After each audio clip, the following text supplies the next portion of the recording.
Romanos 1,17 diz assim: visto que a justiça de Deus se revela no Evangelho de fé em fé, como está escrito, o justo viverá por fé. Os irmãos podem repetir?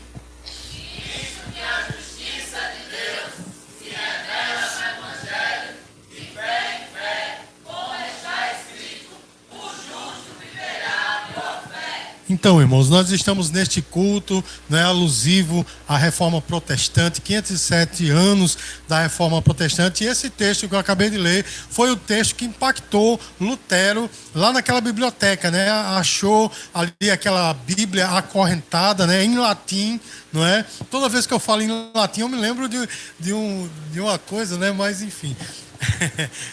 A Bíblia estava em latim e ele foi impactado, irmãos, por esse texto, né? O justo viverá da fé, porque naqueles dias era pregado que o justo ele viveria pela igreja, ele viveria pela intercessão dos santos, ele viveria pela compra da sua indulgência, enfim. E esse texto, meus amados, impactou Lutero, e a Reforma Protestante, irmãos, é algo para ser celebrado todos os dias por nós. Mas pastor, o quê? Todos os dias? Sim, meu irmão, porque eu e você devemos de fato estar conscientes do que a Reforma Protestante ela fez, né, esse retorno às Escrituras. Amém, queridos?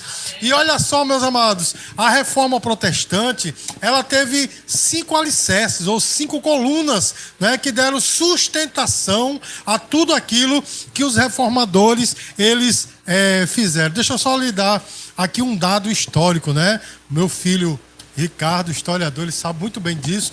Lutero, ele foi só a cabeça, né, a ponta do iceberg, porque antes dele existiram outros homens, né, como John Huss, que foi queimado, né, e ele inclusive profetizou que 100 anos depois dele viria um, né? Ele diz assim, porque Huss em inglês quer dizer ganso, o nome dele é João Ganso, né? Então João Ganso disse assim: vocês hoje matam um ganso, mas daqui a 100 anos Deus levantará uma águia. Então aconteceu, né? E antes mesmo de Lutero, né? Poucos anos antes de Lutero, outro homem, um italiano, chamado Jerônimo Savonarola, ele foi também, quase que ele consegue, mas ele foi morto também. Lutero foi só a ponta do iceberg. Amém, irmãos? E a Reforma Protestante, ela tem 5 alicerces. Aí você pode dizer assim: pastor, o que é que isso tem a ver comigo? Irmão, tem, porque esses 5 alicerces devem realmente ser também a nossa base. Amém, queridos? E é sobre isso que eu vou falar nessa noite. Já foi falado aqui na peça, né, que foi feito, que a palavra sola, a expressão sola, é uma expressão em latim, não é? Que quer dizer somente. E os reformadores, eles levantaram 5 solas, ou seja, 5 somentes, né? Para, de fato, basear a sua fé, esse retorno, este avivamento. E é sobre essas 5 solas, meus queridos, que eu vou falar nessa noite. A ordem, né? Não foi colocada uma ordem precisa nas 5 solas, mas eu organizei aqui de um jeito que eu acho o jeito mais propício, amém? E a primeira sola é sola escritura. É o que, irmãos? Sola.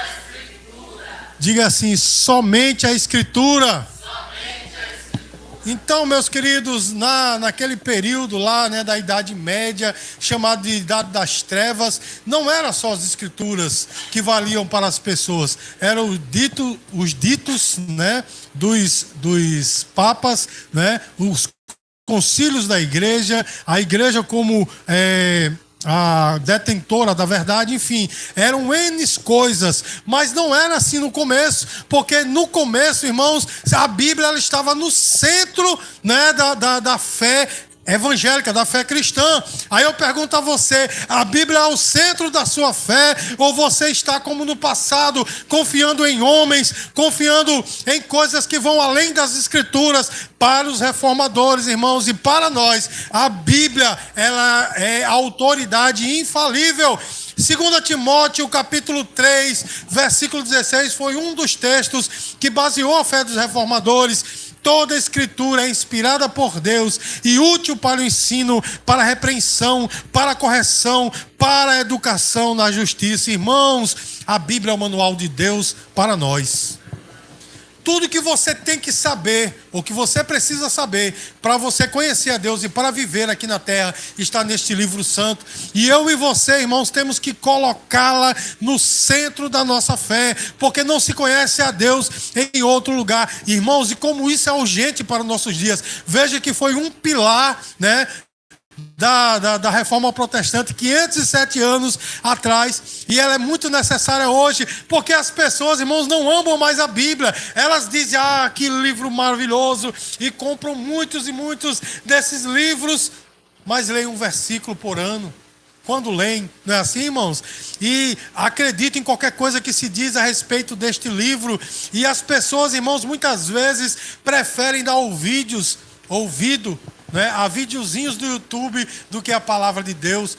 Eu já debati com muitas pessoas que dizem, mas essa Bíblia está distorcida e mutilada, porque na Bíblia original, a um desses eu perguntei, você já viu essa tal Bíblia original? Não. E como é que você sabe que existe uma Bíblia diferente dessa? Aí eu vi um vídeo no YouTube. Você está entendendo, irmãos? Olha, meu querido e minha querida, o Deus que eu sirvo é o Deus Todo-Poderoso, preservador, e Ele deixou a sua palavra da forma como Ele quis, da forma que foi escrita. Aqui está. Diga glória a Deus, irmãos. Eu poderia aqui falar a noite inteira a respeito de achados arqueológicos que comprovam que esta palavra ela está do mesmo jeito, mas eu vou falar apenas um. Em 1947, um beduíno estava atrás de uma cabra que subiu num morro lá no deserto de Qumran, ali na Palestina, e ele olhou e a cabra, né, estava perto de uma caverna, e ele quis entrar na caverna, mas teve medo. Aí ele pega, irmãos, uma pedra e joga para dentro da caverna, e ouve vasos sendo quebrados.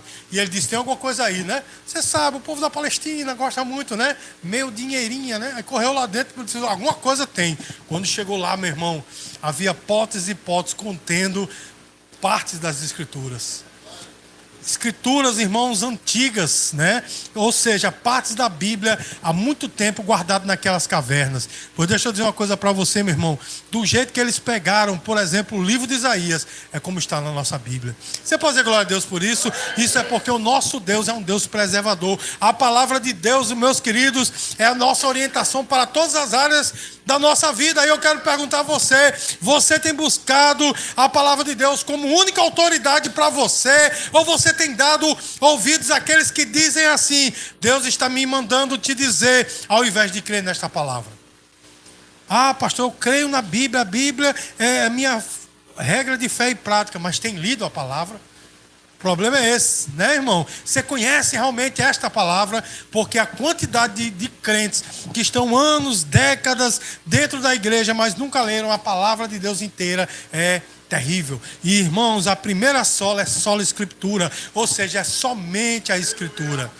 Aí alguém diz assim, o erro da igreja evangélica é colocar a Bíblia acima da sua fé, acima da igreja, acima de tudo. Não, meu irmão, não é o erro não, é o acerto. Amém, queridos? Porque a Bíblia, ela é não apenas a nossa base, ela é o nosso teto, ela está sobre nós, porque é Deus manifestado, né, através do verbo. Diga assim, e o verbo se fez carne. Então, meu amado e minha amada, eu digo para você, estabeleça uma rotina que faça com que você leia a Bíblia todos os dias. Como os irmãos sabem, estamos nessa campanha de leitura bíblica, né? Já é o 3º ciclo. E nesse ciclo agora nós estamos lendo 3 capítulos por dia. Irmão, se você ler 3 capítulos por dia, você lê a Bíblia inteira em um ano. Amém, amados? Pastor, aquela velha história. Eu não sei como... Meu irmão, tem sites, tem aplicativo, tem DVD, tem CD que falam da palavra de Deus. Meu irmão, a gente não pode mais escapar. Nós temos como ler a Bíblia. Então, estabeleça uma rotina de leitura para que você conheça esse livro. Porque, irmãos, nós temos que estar baseados nele. Amém? Porque tudo que se tem para conhecer de Deus está nesse livro. Sola Escritura, diga aí, sola Escritura. E a segunda sola, irmãos, é a sola fide. É o que, irmãos? Sola fide. Ou seja, somente a fé. Irmãos, a salvação vem inclusivamente, ou exclusivamente, melhor dizendo, pela fé em Cristo e mais nada. Amém? O dízimo é importante, mas não salva não, meu irmão. As boas obras são importantíssimas, mas não salva não. Estar com um cartão de membro da igreja no bolso é importante, mas não salva. Você está entendendo, meu irmão? O amor que você tem por outra pessoa também não salva. Só salva a fé em Cristo Jesus. Romanos capítulo 3, versículo 28. Olha o que é que diz a palavra. Concluímos, pois, que o homem é justificado pela fé, independentemente das boas obras. Deixa eu dizer uma coisa para os irmãos. A gente vê que os reformadores, principalmente Lutero, eles entenderam isso. Não é pelas obras, não é pelo que você faz, meu irmão. É pelo que Cristo fez por você. Você pode dizer glória a Deus? É pelo que Cristo fez por você que Deus realmente salva a tua vida. Não são as tuas obras, não são as coisas que você deixa de fazer ou que você faz, mas é pelo que Cristo fez por você. Ah, pastor, então a partir de hoje não faço boas obras. Não, meu irmão. Lá no livro de Efésios, o apóstolo Paulo diz que as boas obras, elas foram estipuladas por Deus para que andássemos nela.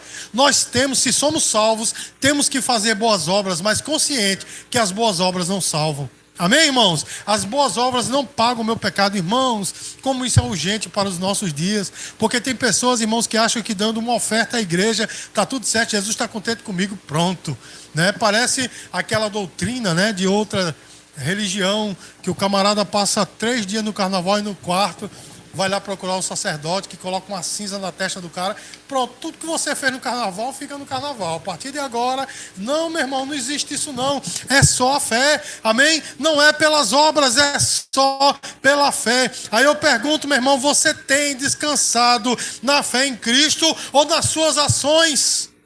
De bater no peito e dizer, eu sou um homem de oração, uma mulher de oração, mas eu jejuo tantos dias, eu faço isso, eu faço aquilo, tudo que o pastor pede, eu faço. Não, meu irmão, isso é importante, mas não salva, é só a fé em Cristo. Você pode dizer glória a Deus, irmãos?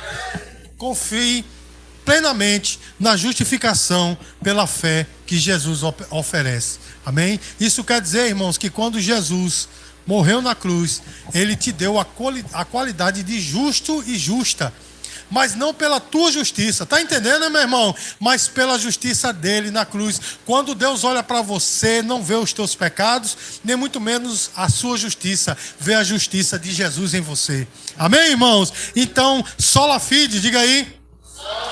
Somente a fé salva. A terceira sola, irmãos, é sola gratia, o que, irmãos?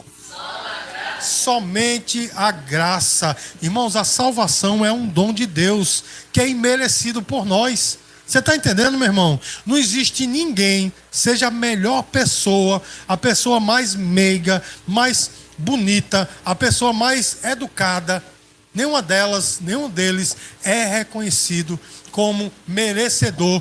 Então, irmãos, nenhum de nós merecemos a salvação do Senhor. É por pura graça. E a graça é um favor imerecido. Amém, amados? A graça é um favor imerecido. Ou seja, eu não mereço, mas Deus fez por mim. Efésios capítulo 2, versículo 8. A palavra de Deus diz assim: porque pela graça sois salvos, mediante a fé. E isto não vem de vós, é dom de Deus. Irmãos, nós somos salvos pela graça. Não é pelo que você faz. Tem pessoas que acreditam que pelo o seu vestir estão salvos. Não, meu irmão. O vestir é importante. Você está entendendo, meu irmão? Você está entendendo, meu irmão? Quem realmente serve a Deus não vai expor o seu corpo, para todo mundo ver, porque é uma coisa bonita. Não, meu irmão. Você se guarda para a pessoa que Deus preparou para você. Amém, amados? Então vestir é importante, mas não salva, não. Não salva. Amém, queridos? Então, as pessoas acham que por causa de determinado alimento, por exemplo, eu vi aí certa religião que proíbe os irmãos de tomar café, porque café tem cafeína, portanto é uma droga, Aí não pode tomar café, pronto, tá salvo. Não, meu irmão, você tomando ou não tomando, você vai para o céu. Irmãos, eu gosto tanto de café que eu acho que no dia do arrebatamento vai subir eu e a garrafa de café que o Solomita faz toda manhã. Amém, amados? A salvação, ela é uma graça imerecida. Nós não merecemos. Agora nós temos que reconhecer, meus amados, e agradecer a Deus o que Ele fez por nós. Porque isso Ele não fez porque você é bonito. Isso ele não fez porque você é mais santo. Isso ele não fez porque você tem condição financeira. Ele fez porque ele quis fazer. Diga glória a Deus, irmão. E ele fez por você. E esse fator, né, de Deus ter feito você salvo, isso depende unicamente dele. Eu e você só temos que aceitar esse sacrifício. Você pode dizer glória a Deus, irmãos? Você tem compreendido a graça como graça? Ou você acha que você é merecedor? Eu varri a igreja, né? Coisa que eu estou esperando muitas vezes, né? Graças a Deus que o irmão aqui faz. Mas eu varri a igreja, então aí tá ótimo. Meu irmão, se fosse por causa disso, meus queridos, né, muitas pessoas estariam salvas porque deixam a igreja, né, muito linda, muito bonita, mas aqui dentro estão podres, né? Assim, irmãos, essas pessoas elas não podem de forma nenhuma dizer que são salvas porque ainda não receberam Jesus, porque a pessoa que recebe Jesus é uma nova criatura. Não é assim que diz? 2 Coríntios capítulo 5, versículo 17 diz que aqueles, né, que nasceram em Cristo são novas criaturas. As coisas velhas passaram e eis que tudo se fez novo. Você pode dizer glória a Deus, irmãos? Agradeça a Deus pela graça recebida e viva em humildade, porque Deus, meus queridos, Ele deu essa salvação para você e você tem que viver à altura dessa salvação. Diga glória a Deus, irmãos. Portanto, sola gratia. A quarta sola, irmãos, é solos Cristos. É o que, irmãos? Somente Cristo, irmãos. Só Jesus é o mediador entre Deus e os homens. Olha o que é que diz a palavra de Deus, 1 Timóteo, capítulo 2, versículo 5. Porque há um só mediador, porque há um só Deus e um só mediador entre Deus e os homens, Jesus Cristo, homem. Irmãos, Jesus ele é o único caminho para a salvação, não tem outro. Não é pelo fato de você estar numa religião ou ser membro de uma denominação, ou porque você, né, segue determinado pastor que você é salvo. Só Jesus, ele é o caminho entre você e Deus. A ligação entre você e Deus é Jesus. Amém? Irmãos, tem uma coisa muito interessante, né? Que um quadro que eu vi uma vez, um abismo terrível, né? E dois lados do abismo. E no meio dele estava a cruz. E as pessoas atravessavam, né? Porque o abismo era assim, era um mundo e aqui o paraíso, né? E as pessoas atravessavam em cima da cruz, não é? Para chegar no paraíso. Irmãos, que coisa tremenda, né? O artista ali teve uma visão muito grande, que a cruz, o sacrifício de Jesus na cruz é justamente isso, é o que nos liga a Deus. Você está entendendo? Só Deus é o mediador, irmão. Às vezes as pessoas dizem, mas esse camarada, ele não estava na igreja e aí morreu, no último minuto ele disse, Senhor, tenha misericórdia. Acho que não foi para o céu, porque não foi batizado, porque não tomou a Santa Ceia, não era membro da igreja. Irmão, deixa eu dizer uma coisa para você, lá na cruz haviam dois bandidos do lado de Jesus, um zombou, mas o outro disse, cala a boca, homem, porque nós estamos aqui, porque nós merecemos, mas ele não, ele é santo. E ele olha para Jesus naquele momento terrível e diz, Senhor, lembra-te de mim quando entrares no paraíso. Jesus não disse, está certo, agora tome Santa Ceia, aliás, seja batizado, tome Santa Ceia e faça parte da igreja. Não, ele disse, hoje mesmo estarás comigo no paraíso. Inclusive algumas pessoas dizem, Jesus mentiu, porque ele morreu, passou 3 dias, né? E depois ressuscitou. Como é que ele pôde dizer para aquele homem, hoje mesmo estarás comigo no paraíso? Sabe por quê, irmãos? Que lá no paraíso, na eternidade, não tem tempo. Então, para aquele homem, foi naquele momento. Você está entendendo, irmãos? Quando ele morreu, entrou no paraíso. Você pode dizer glória a Deus, irmão? Irmão, só Jesus é o mediador entre Deus e os homens. É só crendo em Jesus que você vai ser salvo.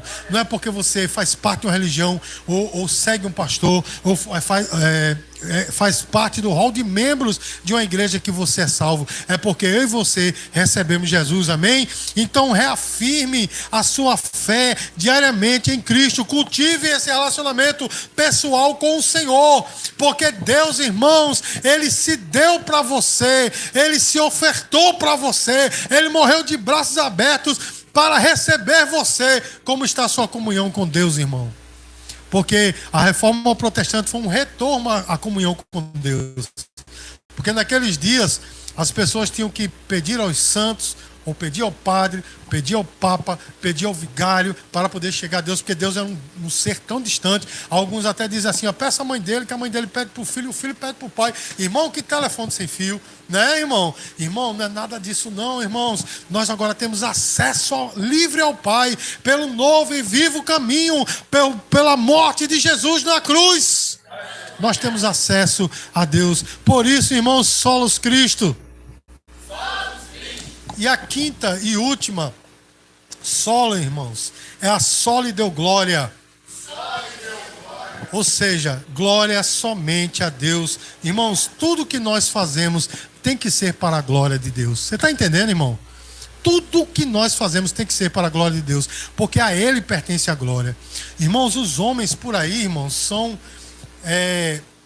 como é que eu posso dizer para não usar um termo muito chulo? Mas os homens por aí, irmãos, são bobos, são tolos, para não dizer outro nome, achando que tem glória, porque passam nos lugares as pessoas, pastor, não sei o quê. Tem membros de outra religião por aí que quando o sacerdote passa, toca na mão dele, né? Me abençoe. Inclusive, irmãos, me lembrei agora do pastor Francisco, né? Que a igreja dele, ele usa aquela gola clerical, ele vinha ali, irmãos, pro meu aniversário, e os meninos na rua, me abençoe, padre. Ele disse, não, rapaz, sou pastor, né? Enfim. Né? E graças a Deus o pastor Francisco é um homem muito humilde, mas as pessoas se veem, né? Por aí tem sacerdotes de determinada religião que se sentam num trono, irmão. Deixa eu dizer uma coisa para você: toda a honra e toda a glória tem que ser dada a Jesus, somente a Ele, porque só Ele é digno, irmãos. Nós somos comedores de feijão, um dia nós vamos partir dessa terra e a terra vai nos consumir. Você está entendendo, meu irmão? Toda a glória vai ficar. A Bíblia diz, irmãos, que a glória do homem é como a flor da erva, né? Que num dia está bonito, mas no outro arrefece e morre. Mas a glória de Deus permanece para sempre. E eu quero ler um texto aqui, irmãos, que tem que permear toda a nossa vida. 1 Coríntios capítulo 10, versículo 31. A palavra de Deus diz assim: portanto, quer comais, quer bebais, ou façais qualquer outra coisa, fazei tudo para a glória de Deus. Diga glória a Deus. Irmãos, eu não canso de dizer isso. Quando Paulo escreveu esse versículo, comer e beber era praticamente toda a diversão que eles tinham lá. Tudo girava em torno disso, de comer e beber. Então Paulo está dizendo que até no nosso divertimento nós temos que perguntar se isso dali é para a glória de Deus. Amém, irmãos? Você está entendendo? A nossa vida é para glorificar ao Senhor. No seu trabalho você tem que glorificar ao Senhor. Na sua universidade você tem que glorificar ao Senhor. Na sua casa você tem que glorificar ao Senhor. Na sua rua você tem que glorificar ao Senhor. Eu sei que em alguns momentos, irmãos, tem perseguição, né? Falso levante contra nós, mas mesmo assim a nossa postura é dar glória somente a Deus. Tudo que nós vamos fazer, nós temos que perguntar: isso vai glorificar a Deus? Porque se não for, meu irmão, eu não posso aderir, porque toda a glória tem que ser dele. Irmãos, nós temos que dedicar todas as nossas ações a Deus. Eu vou dizer de novo: nós temos que dedicar todas as nossas ações a Deus. Tudo que for fazer, meu irmão, nós temos que dedicar a Deus. Amém, amados? As vitórias que a gente recebe, muitas vezes Deus toca no coração de alguém, né? Um homem vem, né? Um ser humano vem, nos abençoa, e a gente é muito grato àquela pessoa. Amém, isso é importante. Até um grau de educação, né? Nós somos gratos por aquele que nos abençoou. Mas mais grato ainda foi aquela pessoa que tocou no coração daquele ser humano pecador, mau, não é? E que deu essa bênção para nós, ou que ofertou essa bênção para nós, porque em última instância a bênção veio do Senhor. Você está entendendo, irmãos? Deus usa pessoas, Deus usa situações, mas tudo é para Ele, é por Ele, tudo é dEle, meu irmão. A glória é dEle, a nossa vida tem que ser para glorificar esse Deus maravilhoso. Você pode dizer glória a Deus, irmãos? Então tudo que nós formos fazer, dedique a Deus. Irmão, quando você for sair de casa pela manhã, faça uma rápida oração, né? Se você tiver um momento para você ajoelhar e passar tempo de joelhos, amém. Mas se não tiver uma rápida oração, diz assim: Senhor, eu estou saindo de casa, dedico esse dia a Ti, dedico o meu trabalho a Ti, os meus passos que sejam Teus, que a Tua glória possa refletir em mim e possa atingir as pessoas ao meu redor. Irmãos, desenvolva esse hábito de glorificar ao Senhor. E quando alguém, irmãos, quiser lhe bajular porque você fez uma coisa boa, porque você exerceu bem algo que você conhece, diga assim: toda honra e toda glória para o Senhor. Amém? E eu me lembrei agora, irmão, já estou concluindo, me lembrei agora quando eu era professor de escola dominical, minha irmã Raquel e minha esposa, né, a pastora Sulamita, vai se lembrar muito bem disso. Um dia, irmãos, houve uma festividade e quiseram me honrar, né? Professor e tal, me deram lá uns presentes, umas canecas, umas canetas, uns negócios. Irmão, se eu disser para você que eu não fiquei envaidecido, fiquei, irmão. Que coisa boa, né? Todo mundo me elogiando. O meu pastor me pegava assim: eita, professorzão. Só que, irmãos, quando eu vi que aquilo estava sendo uma armadilha para mim, eu disse: pastor, eu não sou só não, tem uma equipe comigo, né? Não sei se os irmãos se lembram, o pobre do pastor Cardoso chega, estava murchinho na cadeira, né? Ele era superintendente, tinha outra professora, enfim, eu disse: tem uma equipe comigo, que eles sejam honrados também. Irmãos, eu não fiz isso porque eu sou bonzinho, não, meu irmão, eu fiz isso porque isso estava sendo uma armadilha para mim. Eu já estava recebendo aqueles elogios todos, eu já estava dizendo dentro de mim: eu sou o cara mesmo. Meu irmão, deixa eu dizer uma coisa para você: quando nós agimos assim, o Senhor, Ele, sabe, nos abate. A Bíblia diz que Ele nos humilha. Amém, irmãos? Mas aqueles que são humilhados, esses serão exaltados. Irmão, prefira viver transferindo a glória para o Senhor. E deixa eu dizer uma coisa para você, está no meu livro Adoração em Atos. Meu irmão, esse é o trabalho do verdadeiro adorador: transferir toda a honra e toda a glória para o Senhor. Amém, irmãos? Esse é o trabalho do verdadeiro adorador: transferir toda a honra e toda a glória ao nosso Deus. Então, que nós possamos desenvolver, meus queridos, que nós possamos desenvolver esse hábito de sermos humildes. No passado, né, quando a reforma ela foi estipulada, os homens tinham glória, meus queridos, né? O próprio Papa era conhecido como vigário de Deus. Você sabe o que quer dizer a palavra vigário? Quer dizer substituto. O cabo estava no lugar do Espírito Santo, olha só, porque a Bíblia diz, irmãos, que o substituto de Cristo aqui na terra é o Espírito, né? E toda aquela pompa, toda aquela coisa, irmãos, e Deus colocou no coração de Lutero: nada disso está comigo, né? Os irmãos sabem que Lutero foi lá na construção da capela de São Pedro, né? Na capela de São Pedro, e lá ele viu as pessoas andando de joelhos na escada, e ele disse: oh, coisa linda, e foi andando também, né, de joelhos na escada, até quando ele chegou no meio. E aí esse versículo falou novamente com ele: o justo viverá pela fé. Ele ouviu, né, esse versículo sendo dito pelo Espírito Santo no seu coração, e ele disse: que bobagem estou fazendo, estou dando glória ao homem, né, que está dentro dessa capela. A glória para Deus é a minha vida, não é uma coisa como essa, mutilar o meu corpo, sacrificar o meu corpo, não. A glória que eu tenho que dar é dar a minha vida a Ele, é glorificar a Ele. Irmãos, que eu e você possamos ser assim, glorificar ao nosso Deus, amém? Em todos os momentos, em todas as etapas da nossa vida, que nós possamos glorificar a Deus. Irmãos, essas 5 solas, elas revelam a essência do Evangelho. Essas 5 solas revelam o que é o Evangelho de verdade. Esses pilares, meus queridos, nos aproxima de Deus e também fortalece a nossa fé. Então, que nós possamos viver cada pilar desse, né? Cada sola dessa que seja, né, a minha constituição, aquilo pelo qual eu vivo, e que nós possamos viver conforme esses princípios. Amém? Dê uma linda salva de palmas para o Senhor Jesus. Glória a Deus.